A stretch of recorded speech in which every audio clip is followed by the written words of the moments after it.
चलो सांग मैंने आज करिया बहुत ही माछर गोटे यमी झोल जोटा कि आम ओडावासी प्रिय आटा बहुत ही कंटा माछ जोटा कि समस्ते खाया पसंद करती कि झोलटा बहुत ही टेस्ट लगे। आपण मैंने कमेंट रे कहतु ये माछर ना कौन यहाँ माछर ना कौन मत निश्चय कमेंट करेंगे।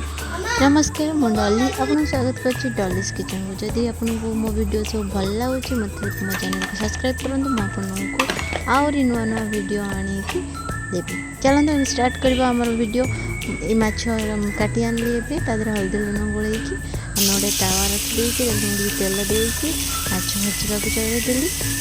माछ भाजी होगला गोटे साइड ताको एपट सेपट करके काढ़ीदे माछ को गोटे प्लेट्रे काढ़ी देती।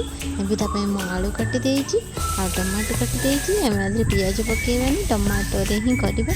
एपटे मुझे गोटे कड़े नहीं गली किसी काश्मीर मिर्च दे देती। टमाटो देदेवा। टमाटो टिके जरी आसले हल्दी लुण ऐड करदे। हल्दी लुण ताको एपट सेपट भलसे करके अदा रसुण पेस्ट काटी रखते आम तादेटा देदेवा। अदा रसुण पेस्टा जल्दी सीझा टाइम लगे सीझा 5 मिनट छाड़देव। आम सीझीगले बाटनटा आम तादे लंका गुंड जीरा गुंड धनिया गुंड आम चिकेन मसलाटा दबा। आपण हिसाब से कौन भी गुंड मसला देपारे। देखो बाटनटा भलसे होगलानी। जो आलू काटिक रखी मुझे तादे देदेवी। आलू काटिक भलसे 2 मिनट खंडे एपट सेपट भलसे घाटीदेव। देखो बाटन आम बहुत बढ़िया जरीगला। आम से पानी देकी ढाकुण दे घोरेदेव।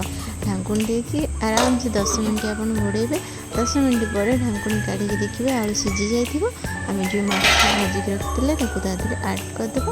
आम गरमा गरम माछ झोल रेडी होगला। आपको आउ थे कहूँ मत कमेंट रे कहे ये माछर ना कौन। आज मो चैनल भल लगे सब्सक्राइब प्लीज।